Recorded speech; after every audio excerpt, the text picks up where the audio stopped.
All right, I'll say a few quick words on this again, and then maybe touch on the budget for a moment and then go from there.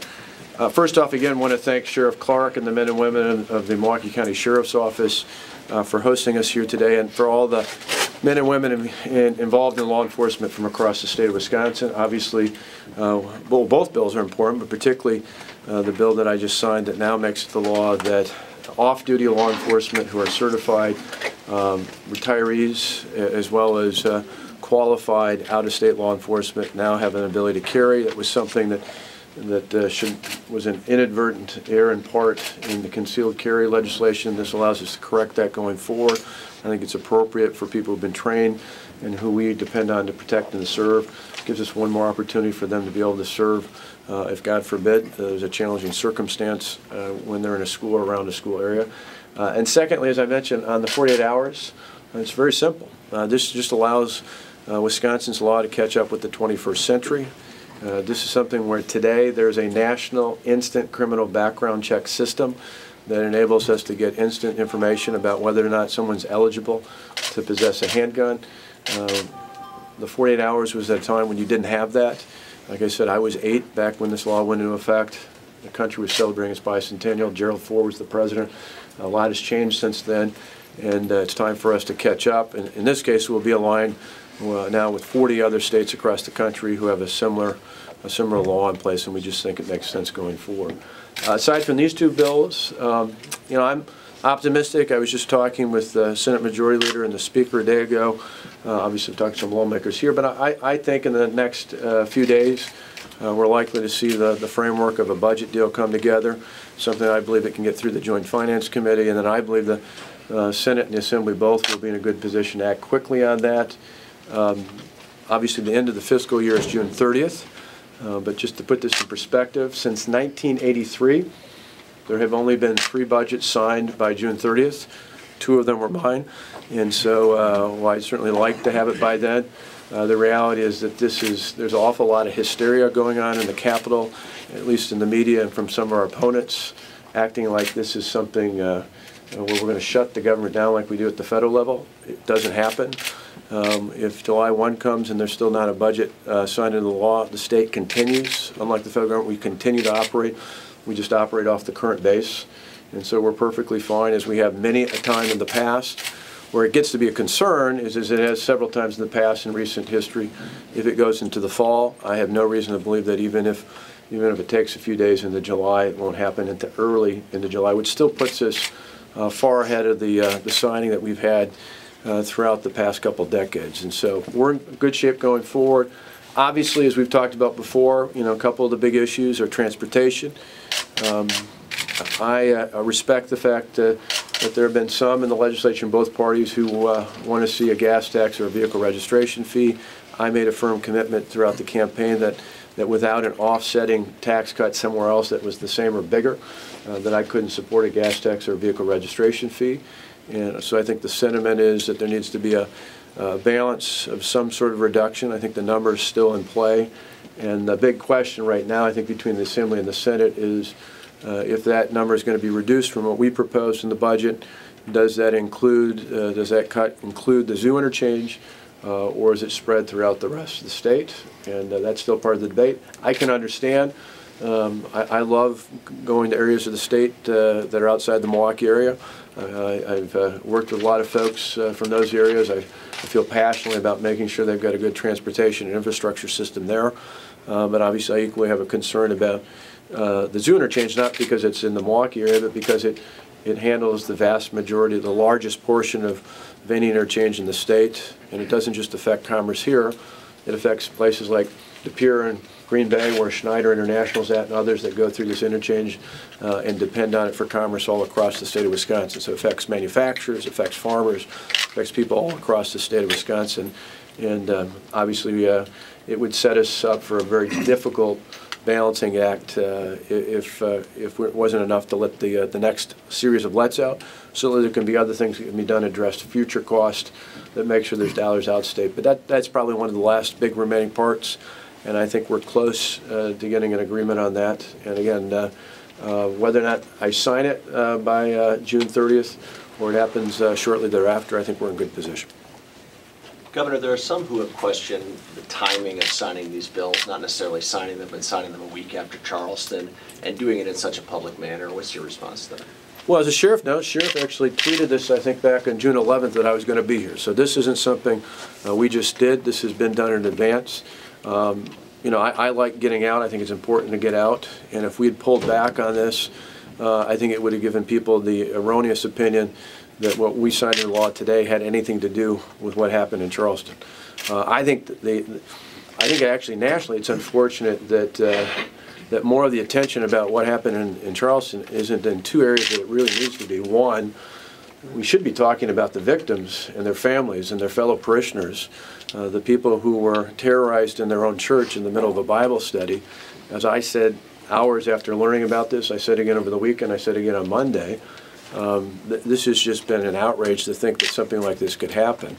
The only good out of it has been the family members that we saw last Friday in the first initial intake hearing, who I think define what many of us would see ourselves feeling at the moment, sought to start the process of healing and started to talk about forgiving even days after a horrific act. And to me, that just gave me a great inspiration to think about far greater than just this instance. There is indeed a problem we have to deal with in America when it comes to race,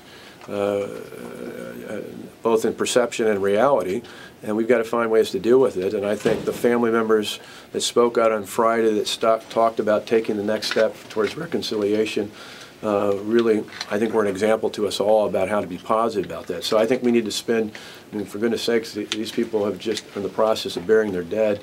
We really need to be focused on that. And secondly, I think we need to focus on, and I'm glad to see that I think it's been largely universal across political lines and otherwise, a denouncement of not just the act that this man committed, I won't repeat his name, but they committed, but to denounce not just the act, but to denounce the beliefs that he had. I mean, this was a racist, evil man who needs to be called out. And I don't care, again, whether you're a Democrat or Republican. I don't care whether you're from the North or the South. You live in a big city or a small town. This should be unacceptable in America. And I think we need to continue to talk about that. But to the timing, I just think, you know, some who've talked about this are just looking for ways to create a bigger story than the one we should be talking about, which is thinking about these families and thinking about these church members and being, I think, as united as possible, as not just denouncing the act, but denouncing the very beliefs that were the foundation of this person doing what he did in the first place. Well, as I point out, let me be clear, I've spoken out on this 15 years ago. As a member of the State Assembly, I voted for a resolution that called for taking the flag down. When I said at great length on Saturday, and I made reference to this in my comments, some reported, some had not, that I talked to Governor Haley on Saturday. I talked to her at some length before my statements were given, and she asked me to wait. I was fully prepared to say that it's a state issue, but if it were me, I would take it down. But I waited until she had a chance to get out front, not only out of respect to a colleague, but because I believe it is much more likely that flag will be voted by the legislature to go down if she had the ability to get out front, which she did, with a bipartisan group of elected officials who showed the strength of South Carolina and wasn't something that was just a bunch of politicians from outside of the state saying that she was able to build a coalition that's going to be needed to take that action. Now, I could have disregarded that and maybe scored a few political points by jumping ahead of her, but I respected her in that process, and that's why I said what I said, and I stand by that because to me, I'm about actions. I mean, the same way I think Sheriff Clark shares a similar sentiment on other issues. To me, it's not about just getting a political headline, it's about getting things done.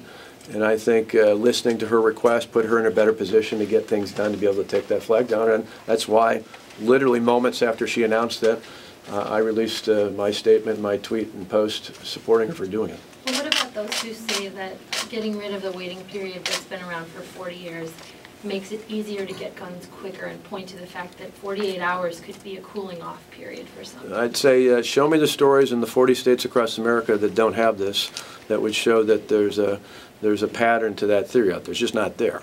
That's a nice theory, but it just doesn't work. The reality is, if anything, the sheriff alluded to one instance, I believe Representative Kirkman talked about this on the floor in the debate in the Assembly, that it's more likely to be a benefit to people who are being threatened, be it in domestic violence situations or otherwise, because they won't have to wait for 48 hours.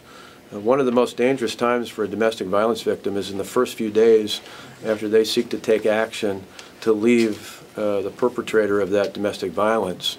It's why I put $10.5 million into a community justice family soldier and family center just up the block here to make sure that victims of domestic violence could get immediate help and comfort in a place where they would be safe, particularly for that first week or so. And so if you really look at the facts about domestic violence, that's the real threat. And this would actually give people who are seeking to leave those abusive or disruptive situations at least one more option. Doesn't mean everybody has to do it, but at least this would give them one more option to get to be able to purchase something that if they felt threatened to protect themselves. But again, I would stress, if you look around the country, there are 40 other states. We're now the 41st. I've yet to see a big body of evidence that suggests that there are problems that some detractors at this point to elsewhere in the country. Are you still committed to waiting until you sign the budget to announce your presidential plans, or are you now thinking maybe after the fiscal year is over? Well, I'm optimistic, as I just mentioned, that if we choose to decide that a budget will be forthcoming in the next week or so. And so I'm going to still stay focused on that and not worry about hyperbole or a hypothesis going forward. But what if you're overly optimistic and it doesn't come together that quickly? Then you'll call me on it on that day, but right now I'm not going to back away from that optimism. You intend to wait until the budget is signed? Well, again, I'll comment on that once neither have happened. That's why I got a kick out of the supposed flip the other day. I don't know how you can flip on something that neither of which have happened. We haven't passed the budget, and we haven't made an announcement. So it's kind of like one of those movies where people make decisions about things that might happen in the future as opposed to what actually happens. I prefer to live in the land of reality. Did you ask lawmakers to quickly move the abortion ban to your desk? I talked about it public. I wrote a letter on it. So yeah, this is no surprise. That's been reported months ago. Did you I think it's a priority that for an unborn child at 5 months, I think there's a reasonable amount of body of evidence out there for many of the people that testified in front of committees in the legislature that at 5 months, an unborn child can feel pain. And I just think it's reasonable and responsible that when you've got a human being that can feel pain, that we seek to protect it. That's not just a position pro-life supporters like myself feel. I think that's a pretty common sense across America, that even those that don't consider themselves pro-life believe that late-term abortions, particularly when that unborn child might feel pain, is something that's troubling to most Americans. We have time for about two more. Did you ask them not to include any exceptions on the abortion bill? I asked them to send me a bill as quickly as possible. Do you talk about the arena, where we stand with that? Timeline? A couple blocks away. That's where we stand. Gotta have a little fun, right? No, for us, I mean, it's, as the lawmakers know, I mean, I called, in particular, the Senate talked about whether it should be in the budget or not. I've called each of the Senate Republicans. I thought it was important to get feedback on what they were hearing and their perspective, not just in the bill itself, but to hear whether they want it in the budget or not. I know Senator Van and I talked, and it was on the day before a town hall meeting, so it was really helpful to get some feedback, not only from him, but from Speaker Voss, in terms of what folks were hearing and feeling out there. I said in the day I announced it with the mayor, the county executive, the speaker, and the Senate Majority Leader that, to me, whether it's in the budget or not, I'll take it either way. The Bucks are great. They'll be wonderful. The arena will be wonderful in Milwaukee, but that's not how I'm selling it. As other lawmakers here know, in fact, Representative Quinn's probably heard me say this before, that I've said that whether it's in Rice Lake or Marinette or Rhinelander, not just here in southeastern Wisconsin, it's important because if the Bucks leave, if we don't have an NBA team here in the state of Wisconsin, and we lose for sure $6.5 million per year in revenue. That's without any increase. We lose that for sure. The state's commitment right now under this proposal on the table is $4 million a year. So we put in 4 and we keep $6.5 million. Just that alone would be pretty good. But that's not accounting for all the increase that is projected in terms of the player contracts and how much more they would pay in income tax as their income grows. And so collectively, both what we have now and what we would gain going forward over the next 20 years, we would have in the state of Wisconsin just shy of $300 million And in return, even with interest, we'd put 80 million in. 80 million versus 299 million. Now, if you don't care one bit about the Bucks, if you don't care one bit about the arena, or you don't even care about Milwaukee, which I hope you do, but if you don't, you should still care about this deal, because if you care about schools, if you care about higher education, if you care about health care or property tax relief, there's going to be an awful big hole in the future that we won't have if we're not collecting income taxes from NBA players going forward. And it's not if. The NBA Board of Governors has made it crystal clear. If an arena isn't going by 2017, they're reimbursing the owners of the current team the money they paid for the team plus interest, and they're sending the team somewhere else, and we're out the money we currently collect and the money we could collect going forward. So my hope is going forward is that lawmakers across the state, even if they don't care about Milwaukee or the Bucks, will care at least about the hole it's going to create in the budget. How concerned are you that the votes are not there for the deal? Well, I think I'm cautiously optimistic, but it's not easy. I mean, I get the optics. There's a lot of folks who don't like this plan who've mischaracterized it. It's $4 million a year. For state taxpayers, it's $4 million a year to protect $6.5 million and to gain $169 million more on top of that over the next 20 years. It's a good deal, but I get it with the optics of everything else that's happening in the budget. There's a lot of people who mischaracterize that versus something else out there. And so there's no doubt it's going to be a challenge, but I'm confident whether it's in the budget or not, in the end, I think the lawmakers across the state, if they're honest about the numbers, whether it's in the form we presented or, again, we're willing to, if people say to get it passed, it's got to come in some slightly different form, as long as it doesn't add a bigger burden to the taxpayers, we're more than willing to talk. All right, that's all we've got time for. Thank you, Taking surcharge as a way of reconfiguring that? Well, we're going to make the case for the current plan. We'll see. Right now, I'm not convinced that that alone can't pass. Certainly, there's some other options that people are kicking around, and we'll see along the way if I still think what we've offered is the best option that we've been able to bring the city, the county, and the various houses, the legislature together on, but there might be some other options. Governor, do you have a contingency plan on the Obamacare announcement expected on Friday? Yeah, the contingency is the people who created the problem should fix it. President Obama created the problem. The previous Congress created the problem. They should fix it. As usual, they're going to want to kick the problem to the states, and we're not going to take it. The bottom line is Barack Obama. It's Obamacare. It's not Walker Care. It's not Van Wangard Care. It's not Robert Ross Care. I'm clear on that one. That's right. It is Obamacare, and the president needs to fix it. Whether it's long-term or short-term. Now, my preference is, I'd prefer, which is not going to happen as president, I'd prefer that it be repealed and we were able to replace it with something that puts patients and families back in charge of their health care decisions.